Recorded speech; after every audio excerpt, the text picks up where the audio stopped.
Loan తీసుకుంటున్నారా? అయితే జాగ్రత్తగా ఉండండి. Hi, hello, welcome back to our YouTube channel explore with Sai. So ఎవరైతే ఛానల్ ఫస్ట్ టైం చూస్తున్నారో ఛానల్ సబ్స్క్రైబ్ చేయడం అస్సలు మర్చిపోకండి. మనం ఏదైనా ప్రొడక్ట్ పర్చేస్ చేయడానికి షాప్కి వెళ్ళినప్పుడు సేల్స్ మ్యాన్ ఏం చెప్తాడు? సార్ జస్ట్ ఈఎంఐ 3000 ఓన్లీ అంటాడు. కరెక్ట్. సో ఆ జస్ట్ ఈఎంఐ అనే వర్డ్ వినగానే మనకు ఒక స్వీట్ వర్డ్ లాగా వినిపిస్తూ ఉంటుంది. సో ఆ వర్డ్ వినగానే మనకు అనిపిస్తుంది జస్ట్ ఈఎంఐ కదా, సో టెన్షన్ ఏముండదు, మంత్లీ ఈజీగా పేమెంట్ చేయొచ్చు అనిపిస్తుంది.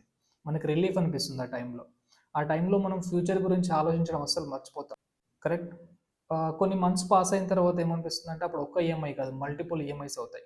కొన్ని నెలలు గడిచిన తర్వాత ఒక్క ఈఎంఐ కాదు, మల్టిపుల్ ఈఎంఐస్ అవుతాయి. సో కొత్తగా ఫోన్ అప్గ్రేడ్ చేయాలనిపిస్తుంది, సో ఫోన్ ఈఎంఐ. కొత్త టీవీ కొనుక్కోవాలనిపిస్తుంది, టీవీ ఈఎంఐ.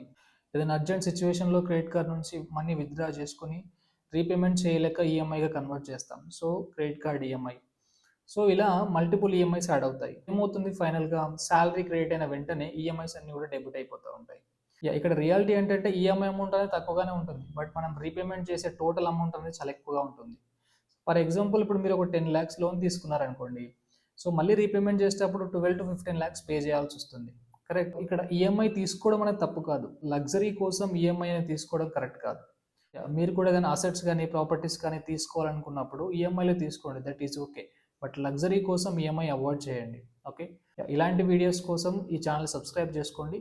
మరొక వీడియోతో మళ్ళీ కలుద్దాం. Thank you.